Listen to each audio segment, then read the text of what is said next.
Working on the train to Silver Dollar City, we would get the occasional guest complaint, and most of them were pretty silly.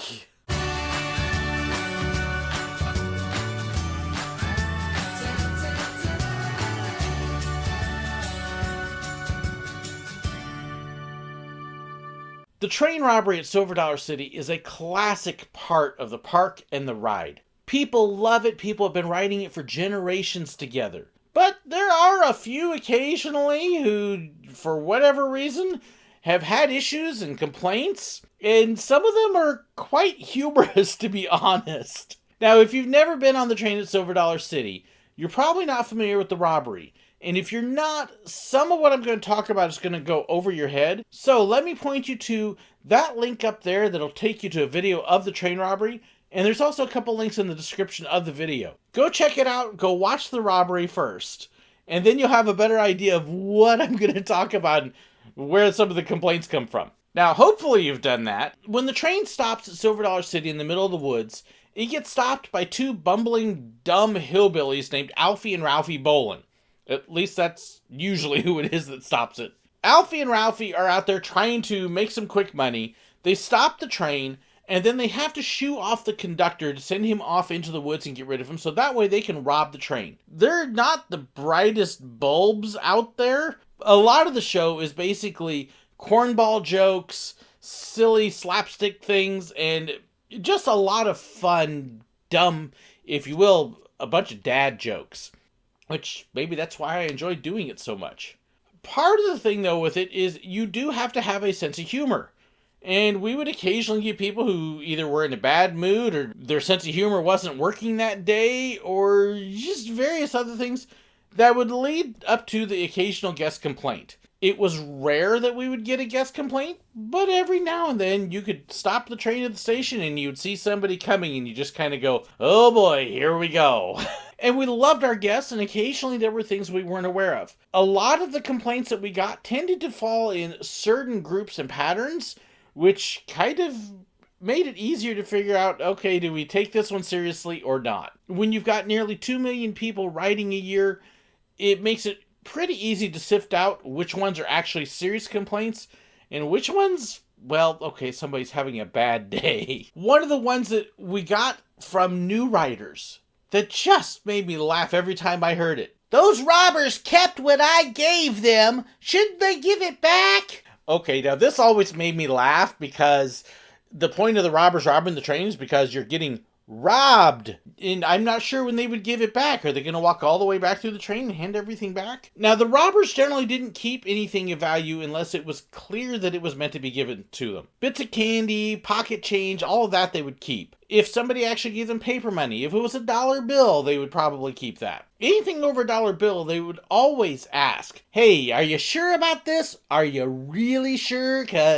So they wouldn't keep anything that they weren't supposed to. If somebody gave them a hat, they might play around with it a little bit, but the hat got returned and stuff like that. But money, okay, you're getting robbed. Hello? So we would look at them if they started complaining. You know, they kept it.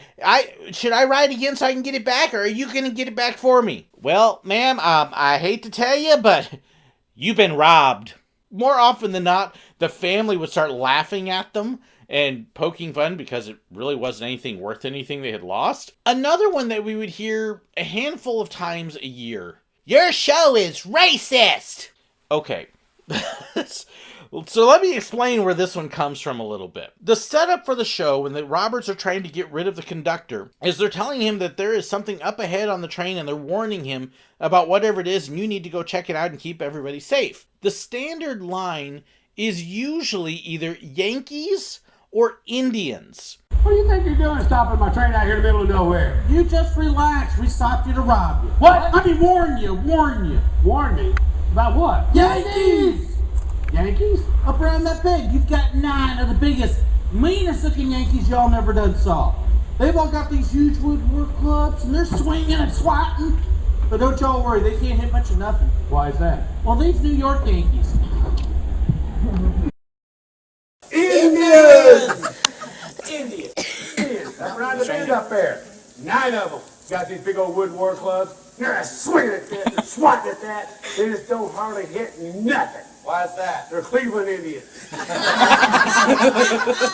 For the people that were really worried about being politically correct, all they would hear is Yankee or Indian, and they would completely miss the rest of the whole setup here. Now, I understand the whole sensitivity over the name Indian. Trust me, I really do on a personal basis. What was funny is when we would have Native Americans ride, they actually really liked that show. The term actually had a historical basis at the time because it's supposed to be happening in the 1880s, after all, and they didn't think about words like Native American back then. In fact, we had one time when the conductor actually came back and said, I was out in them woods and I didn't find no Indians. And we had two that were on the train for the Special Western Festival at the time, and they both kind of stood up and went, hello. So they enjoyed it. But the whole point of the line was a setup as a joke. They're the New York Yankees or the Cleveland Indians. It's a baseball joke. And that kind of sets the whole mood for the whole thing, that it's just one stupid joke after the other. It wasn't racist. So we always got amused when we had the Crusaders that had to stand up and try to PC our show. And we're like, learn what baseball is.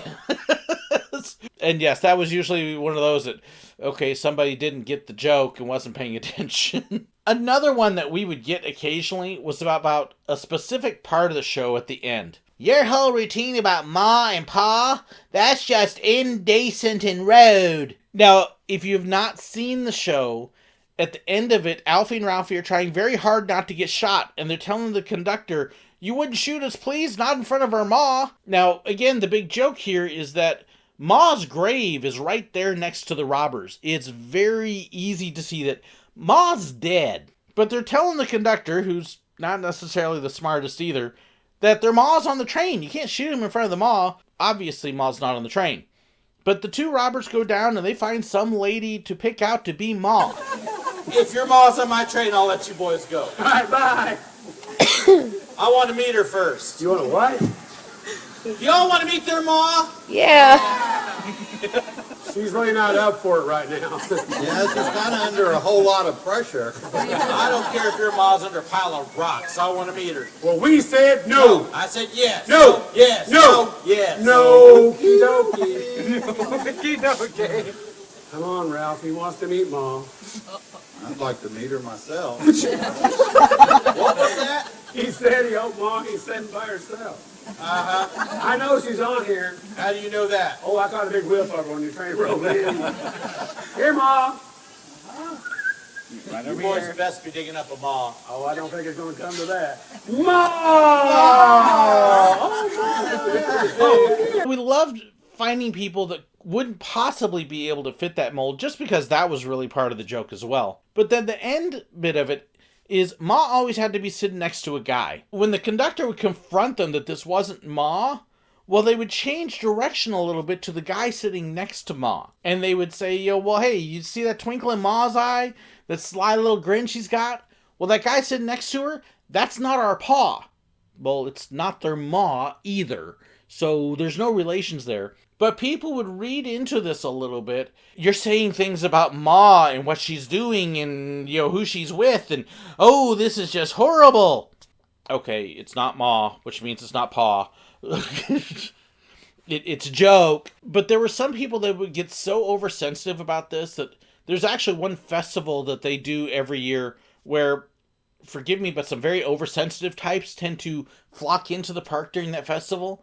And we would cut that part of the show out just so we didn't have to listen to them pitch a fit. In fact, actually, most of that whole bit is actually completely cut out of the show now as well, because people just complained because they couldn't figure out that Ma was in a grave, and it was kind of sad. That was probably the complaint that we got the most, and it is the one that has actually affected the show in a sad way. Another one that always made me laugh. You're just making fun of hillbillies, aren't you? Almost always said with a really bad hillbilly accent. I have nothing against hillbillies and accents, but part of the point of the show is that Alfie Boland is actually a historical figure from the 1880s, and then we totally make fun of him, and it's supposed to be entertainment. We're not making a certain group of people look bad or dumb. We're making these two guys look dumb, and that's it. Again, this is one of those that when they would say that, we kind of go, humor, learn sense of humor. It's a good thing to smile and laugh and not feel like you have to protect people who don't want to be protected. Another one that always kind of made me smirk a little bit, and you could see these coming at the end of the train. There was just a military drill precision about them. And we'd be standing there, we'd be emptying out our shotgun of the empty shell that we had fired already. You shouldn't be using guns out here. That's just unnecessary violence. How dare you encourage that kind of thing? While we're standing there with the shotgun. It's blanks. It's cartoon violence. The robber gets shot in the tush and very obviously is not hurt and very obviously really isn't shot. And during the 1880s, guns were a part of life. In fact, in this part of the country, guns are a part of life for most people around here. We've got lots of hunters and target shooters and other stuff. Guns are no big deal. Now, if you're from one of the coasts, you may not be used to that. But here, it's normal. But we would have those that really didn't like the fact that guns were being fired. And unfortunately, I almost feel like this has actually started to win a voice in the park as well. The street troop up at the town square, the Hatfields and McCoys, used to have prop guns, and they had skits built around them, and those have kind of disappeared. And in fact, when the last shotgun on the train got worn out, they replaced the 20-gauge shotgun with a 410. It's almost more like a cap gun or a pop gun now than it is a real gun. So instead of getting a nice boom off a gunpowder charge, you get a, like, really? Yeah! That was an intimidating shot. I'm scared. It's a shotgun. It's part of the stunt. It's part of history. I don't know. I understand why people don't want their kids using guns. If you don't want to raise your children with guns, that's fine. But it's a fact of life for a lot of the country, and it's certainly a fact of life in history. And trying to pretend they don't exist is just shutting off from reality. Learn how to use it safely and appropriately. And if you're really worried about it on the show, well, tell your kid that, shooting people in the behind with a shotgun is not what you're supposed to do. And yes, they did used to do stuff like that, and it wasn't good, and here's some of the problems that came from it. Use it as a lesson. But one that, again, made me laugh. We would have bad weather days, and the weather would sometimes occasionally affect the robbery. If it was pouring rain, we wouldn't do the robbery. There was always a person or two on those days that the train would get back and would come up to us. You didn't stop and do the robbery show. Are you not doing the robbery anymore? What's wrong with you? Ma'am, the sky's broken. It's pouring. If we stop the train out there in the woods, they're going to get soaked. I'm going to get soaked. You're going to get soaked just from all the dripping and everything. Do you really want to sit in a bathtub to watch this? And in the rain, we were not going to get drowned and take our once-a-year shower. Yes, Alfie and Ralphie do take showers once a year. They don't like to do it in the rain, though. They like to go jump in the lake.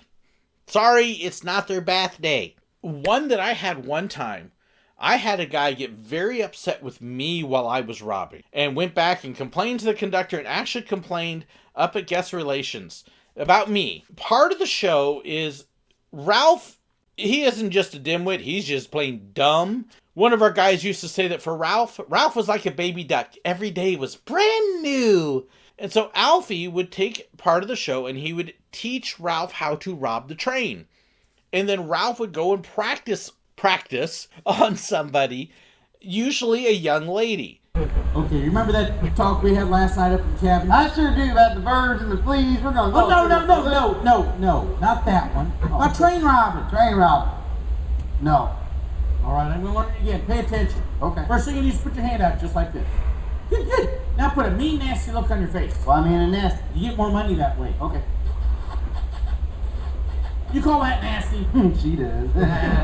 All right, since you've taken such like that cow, how much you gonna practice on her? Oh boy. Go down there, look her square in the eye, and say, "Give me all your gold and silver." Blockhead. Give me all your gold and silver, you blockhead. Ralph! You're the blockhead. I'm sorry, I'm the blockhead. Ralph, she knowed that already. How'd you know that? I just found out. Everybody knows that. Ralph, look, just give me all your gold and silver. I ain't got none. What you say to her? I ain't got none. Ralph, get over here. You're making my hair hurt. I had a guy one time, they're probably in their mid-20s. I'm obviously nowhere near that. And I went up and I'm doing my Ralphie bit. Give me all your gold and silver! The guy sitting next to her got mad. Got very upset. You stay away from my girl! You stop flirting with her! She's mine, not yours! Boy, I mean, I really kind of felt sorry for the poor girl that apparently this guy was so over-possessive. She ain't your property, dude. But he actually, as I was saying there, and I'm not close, but he tried to reach out and take a swipe at me. Okay, dude, you got issues, sit down. Just out of hand, he finally stopped mouthing off a little bit because I walked away at that point and we went on to the show and we just ignored him. Didn't give him the attention that he was wanting to get with all this routine. But they get up to the station and he complains to the conductor. That guy's trying to flirt with my girl and make out with her. Dude, I'm married. Trust me, I ain't got no interest in her. I'm even wearing my wedding band during the show. Duh. Yeah, there's just some people that there's not a whole lot going on. Honestly, as hot-tempered and foul-mouthed and just rude and mean as he was, I hope she got away from him really quick. Now, I know that some of the people that were complaining about these things meant good out of it. They were really trying to strive and do what they thought was best, and I don't see what's wrong with that complaint. That seems legit to me. Please realize you have to look at the overall scope and picture. It's like complaining about a Bugs Bunny cartoon, because really that's kind of the realm it falls in. Hey, there are some people that don't like Bugs Bunny. That's kind of sad. I like Bugs. Bugs rules. So anyways, that's some of the complaints that we got at Silver Dollar City on the train, and some of the more amusing ones. Have you heard somebody complain about something like Silver Dollar City's robbery, or a ride at another spot that was just a really weird off-the-wall complaint? I'd love to hear it. Share it in the comments below. Don't forget to also check the description below. There's links to my Facebook fan pages, merchandise, group pages, Reddit, Discord, the equipment I use, and all sorts of other stuff, so be sure to check that. There's also a link to my Patreon page. What's Patreon? Well, this is where people go to financially support me, and I am so grateful to all my patrons. In fact, I have a couple that I have forgotten to give shout-outs to, so I want to give a huge thank you and a shout-out to Joop Vanderlinden, and I hope I said that pretty close there, and also to Margaret Biggs. Thank you so much for your financial support, and thank you for watching. Most of them were pretty silly to be in all. Oh gosh, I just went blank on the line. What's the line about Pa? Ugh.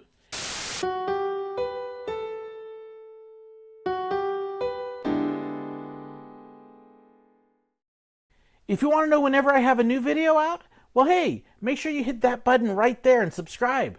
If you want to see another video right now, well I've got a great one right here for you. And if you want to be like these wonderful people here and help support me financially on Patreon, well check out that link right there and it'll take you to it. Thanks so much and God bless.